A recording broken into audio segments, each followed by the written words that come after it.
ये तस्वीरें आप देख सकते हैं करनाल से, करनाल की अनाज मंडी में, जहां पर आपको बता दें विधायक जगमोहन आनंद यहां पर पहुंचे हैं। आपको बता दें गेहूं की खरीद को लेकर आज दूसरा दिन है। हालांकि किसान यहां पर नहीं पहुंच रहे हैं, लेकिन आप देख सकते हैं जायजा लेने के लिए अनाज मंडी में विधायक जगमोहन आनंद पहुंचे हैं। तमाम अधिकारी उनके साथ साथ मौजूद हैं, मंडी सेक्रेटरी उनके साथ मौजूद हैं, और आप देख सकते हैं तमाम यहाँ पर जो साथी हैं उनके वो भी यहाँ पर पहुंचे हुए नजर आ रहे हैं। बीजेपी के कार्यकर्ता हैं, अशोक खुराना बीजेपी के नेता हैं, वो उनकी दुकान पर यहाँ पर पहुंचे हुए नजर आ रहे हैं। और आप देख सकते हैं किस तरीके से मंडी का जायजा लेते हुए नजर आ रहे हैं। और ये देखिए बुके देकर इनका स्वागत करते हुए नजर आ रहे हैं, क्योंकि अशोक खुराना है, बीजेपी के नेता हैं, कार्यकर्ता हैं, उनकी दुकान पर पहुंचे और तमाम उनके जो कार्यकर्ता हैं वो यहाँ पर फूल बुके देकर विधायक जगमोहन आनंद का जोरदार स्वागत करते हुए नजर आ रहे हैं। आप देख सकते हैं किस तरीके से सरदार त्रिलोचन सिंह है वो भी यहाँ पर पहुंचे हुए नजर आ रहे हैं। बीजेपी एमएलए जगमोहन आनंद का बुके देकर जोरदार स्वागत करते हुए नजर आ रहे हैं। आप देख सकते हैं हालांकि मंडी खरीद का आज दूसरा दिन है, लेकिन किसान यहाँ पर नहीं पहुंचे हैं अभी फसल लेकर। लेकिन आप देखिए किस तरीके से मंडी की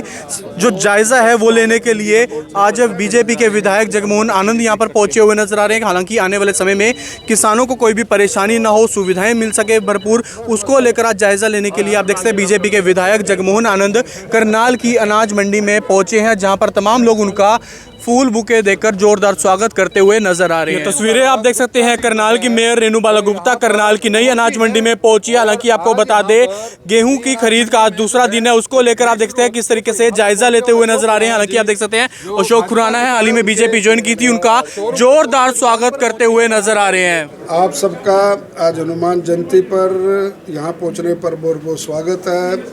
प्रभु हनुमान जी आपके सबके जीवन में खुशियाँ लाएं, शांति लाएं, आप सब स्वस्थ रहें, निरोगी रहें, और आपके माध्यम से सभी करनाल के नगरवासियों, विधानसभा क्षेत्रवासियों, निगम क्षेत्रवासियों को मैं बहुत बहुत शुभकामनाएं देता हूं। मेरे साथ बहन हमारी रेणुबाला गुप्ता जी, जो लगातार तीसरी बार की करनाल की मेयर है और मेयर काउंसिल की, ऑल इंडिया मेयर काउंसिल की चेयरपर्सन है, वो भी मौजूद हैं। नवनियुक्त एसडीएम, पहले ईओ हुडा के अपना सेवाएँ दे चुके हैं और अब SDM Karnal, secretary market committee Karnal, और अशोक खुराना जी जिनके प्रतिष्ठान पे आज हम बैठे, सभी साथियों के साथ आज मंडी का हमने दौरा किया है। माननीय मुख्यमंत्री जी के निर्देशानुसार सभी विधायकों को अपने अपने क्षेत्र की मंडियों में जाने के निर्देश हुए हैं, उनकी व्यवस्था देखने के निर्देश हुए हैं। कुछ विधायक कल हुआ है, कुछ विधायक आज जा रहे हैं। सभी मंत्रीगण भी अपने अपने क्षेत्र की मंडियों में जा रहे हैं। कल स्पीकर साहब ने भी लगातार गोरंडा नई अनाज मंडी का दौरा किया और सारी व्यवस्थाओं को जाना। इनका मकसद सिर्फ यही है कि सुचारू रूप से किसान को किसी प्रकार की दिक्कत न आए, सुचारू रूप से सारी व्यवस्था बन रहे, आड़ती भाई को दिक्कत ना आए, सरकारी एजेंसियों को खरीद में कोई दिक्कत ना आए, उन सारी व्यवस्थाओं को जांचने के लिए। और मुझे खुशी है कि प्रशासन ने बड़ा पुख्ता इंतजाम के साथ इस बार अपना पूरा जो सिस्टम है उसको बिठाया है। जिस प्रकार से पिछले दिनों कई अनियमितताओं की शिकायत मीडिया में भी रही, आप लोगों साथियों ने भी उठाते रहे। हर चीज़ आदमी को कुछ न कुछ सिखाती है, तो उसको देखते आज बायोमेट्रिक, ताकि किसान को किसी प्रकार की दिक्कत ना आए। और कुछ विपक्षी दल इस बात को एक जेल की संज्ञा दे करके सहयोग नहीं करते, लेकिन एक व्यवधान डालते हैं, चाहे वो खरीद में हो चाहे वो सिस्टम में हो। उनका अपना काम है, हमारा अपना काम है। हमारा एक अपना मकसद है कि भारतीय जनता पार्टी ने हमेशा किसान के हितों की पैरवी की है। उनको लगातार एमएसपी पे उनकी फसलों को खरीदो, चाहे वो पोर्टल के माध्यम से उनको मेरी फसल मेरा ब्यौरा, वो अपनी उसमें सारी चीज़ें दर्ज करा सकें। इन सारी चीज़ों को व्यवस्थित रूप से देने के लिए खुद प्रशासन ने, ऊपर हमारे अपना प्रदेश एजेंसियों ने एसडीएम साहब को, नायब तहसीलदार को, सेक्रेटरी साहब मार्केट कमेटी को, और एक पूरी टीम बना करके, ताकि किसी प्रकार की ना तो स्टाफ की कमी रहे, ना मंडी में किसी प्रकार की अव्यवस्था फैले, उन सब चीज़ों को माइन्यूटली ध्यान करने के लिए आज मंडी का दौरा हम लोग किया। और मैं आपके माध्यम से प्रशासन का ये धन्यवाद करता हूँ कि जिन चीज़ों को मैंने सारा जांचा है, कल उपायुक्त महोदय भी आए थे, और सुधार तो हर चीज़ में होता है। अगर किसी प्रकार की कोई दिक्कत आई तो प्रशासन हमारा सक्षम है मंडी के सुधार के लिए तुरंत कदम उठाए जाए। मंडी का सीजन आता है, घोटाले की बात सामने आ जाती है, इस बार ऐसा ना हो, क्या कुछ व्यवस्था जो है किस तरीके से निगरानी भी रखी जाए? मैंने बताया ना, ये नई चीज़ें सारी जो बायोमेट्रिक है वो इसीलिए रखी गई है ताकि किसी जितना हो सके उन चीज़ों को कंट्रोल कर सके। हमारी मंडी बदनाम ना हो, हमारे आड़ती परेशान ना हो, नाजायज किसी को कोई तंग ना हो, उन सारी व्यवस्थाओं को देखते हुए ये सारी व्यवस्थाएं की गई। जब खरीद शुरू हो जाती है तब ना कोई नेता दिखता है, ना कोई अधिकारी दिखता है, किसान परेशान होते रहते हैं। कब?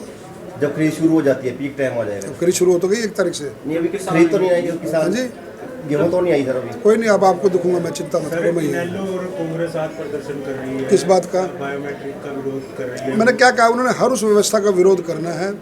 वो अच्छे काम का हमेशा से विरोध करते आए, उनसे हम सहयोग की अपेक्षा भी नहीं करते।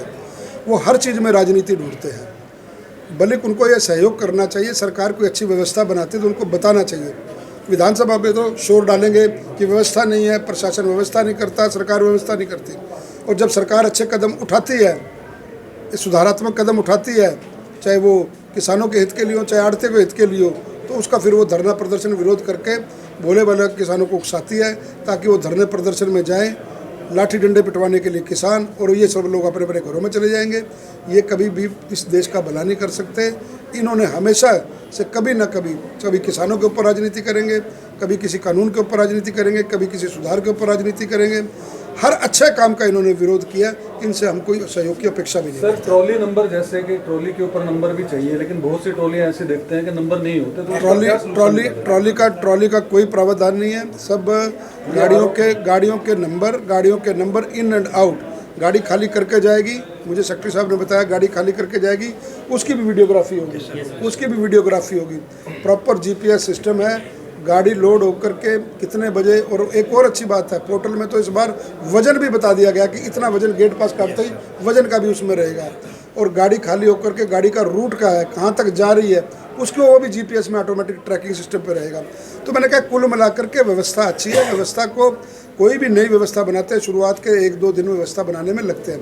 उस व्यवस्थाएं जब बन जाती है तो वो किसानों के हित के लिए। ट्रैफिक जाम भी जैसे देखने को मिलता है, तो उससे भी व्यवस्था निपटने के लिए सब कुछ इंतजाम। मैंने क्या कहा आपको, देखिए कोई भी नई व्यवस्था बनाते हैं तो देखिए ये एक ऐसी चीज़ है कि जब ये चीज़ आती है, कोई गिनती करके घंटों के हिसाब से नहीं आती, और कोई टाइम बाउंड नहीं है कि रात को लानी है, दिन को लानी है। किसान का एक अपना काम करने का तरीका होता है। उन्होंने फसल काटी, फसल को ट्राली में लोड किया और मंडी में लेके आ गए। इसकी कोई शेड्यूलिंग नहीं हो सकती। तो उस व्यवस्था के अंदर कोई थोड़ा बहुत अगर जाम लगता है, और आज हुआ से लगता है, कोई ये नहीं कि बीजेपी का राज है तो जाम लगा है। कांग्रेस इतनी देर मंडियों में रही है, 60 साल से तो कांग्रेस ने राज किया है। तब कौन से वो हेलीकॉप्टर से लेकर के आते थे? मंडी के अंदर कोई चीज़ अगर 10, 20, 50, 100 ट्राली आएगी तो आंशिक जाम लगता है, स्वाभाविक है। लेकिन उस जाम से भी कैसे मुक्ति मिले, उसकी प्रशासन ने अच्छे से इंतजाम किए हुए हैं। एसडीएम साहब इसको मॉनिटरी देख रहे हैं, मार्केट कमेटी के सेक्रेटरी उसको मॉनिटरी देख रहे हैं। उन्होंने बताया कि 1 से 1.5 मिनट के अंदर गेट पास कट जाएगा, और गेट पास कटने के बाद 5-5, 6-6 आदमी एंट्री गेट पे रहेंगे, और दोनों तरफ से वो मतलब लागू रहेगी, ताकि ये इस प्रकार की जाम की परिस्थिति की दिक्कत कई बार आ जाती है, स्थिति भी बारदाने की व्यवस्था अच्छी रहे, किसी प्रकार की दिक्कत ना हो। बारदाना नहीं आएगा तो उठान की दिक्कत आती है। ट्रांसपोर्टेशन की गाड़ियाँ अवेलेबल ना हो, उसकी दिक्कत रहती है। मुझे बताया गया अभी अपना डीएफएससी डिपार्टमेंट से कि सबसे ज़्यादा गाड़ियों की रजिस्ट्रेशन अपना करनाल 77 करनाल मंडी में हुई, और अभी ये प्रक्रिया चालू है, क्योंकि अभी सीज़न में मुझे लगता है खरीद तो चालू हो गई, लेकिन 8-10 तारीख से पीक होगा। तब तक मुझे लगता है कि एजुकेट ट्रांसपोर्ट व्यवस्था हो जाएगी। सर, पीक टाइम को लेकर 24 घंटे गेट पास काटने की मांग उठ रही है कि अगर सुबह 6 से 8 बजे तक आएंगे किसान, उसके बाद भी वो आना चाहेंगे। 6 से 8 अगर तक गेट का जो देखिए 6 से 8 की व्यवस्था बनाई है।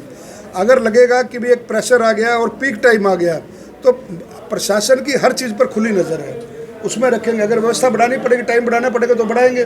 लेकिन मैंने क्या कहा कि हम लोगों का इस बार पूरी तैयारी है कि किसान भाई, आड़ती भाई किसी प्रकार से तंग ना हो, मंडी में अव्यवस्था ना फैले, सुचारू रूप से हम काम करें। उसी के मद्देनज़र हम सब लोग अपना इन मंडियों का दौरा कर रहे हैं, और निरंतर में मतलब क्योंकि ज़्यादा लंबा सीज़न नहीं होता गेहूं का, 20 से 25 दिन का सीज़न होता है।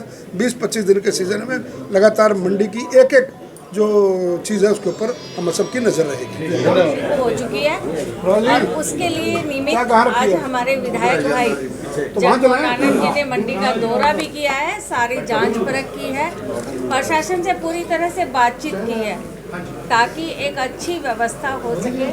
जिस तरह से विधायक जी ने कहा कि माननीय मुख्यमंत्री जी का एक दिशा निर्देश है कि विधायक अपने अपने क्षेत्र में अपनी अपनी मंडियों का दौरा करें और अपने अपने क्षेत्र में इस बात का ध्यान रखें कि वहाँ पर खरीद ठीक हो रही है, उठान ठीक हो रहा है। इन सारी बातों को आज हमारे माननीय विधायक जगमोहन आनंद जी ने देखा है, जांचा है, परखा है और निश्चित तौर पे पूरे इस सीज़न के दौरान विश्वास भी दिलाया है कि किसी को कोई परेशानी नहीं आने दी जाएगी। जहाँ कहीं जाम की या कहीं कोई उठान की दिक्कत आई तो उसमें पूरी तरह से प्रशासन भी तैयार है, सरकार भी तैयार है। अब की बार हम उम्मीद करते हैं कि कोई इस तरह का लोगों को ना परेशानी आते हुए एक अच्छी व्यवस्था हम किसानों को भी, आढ़तियों को दे पाएं।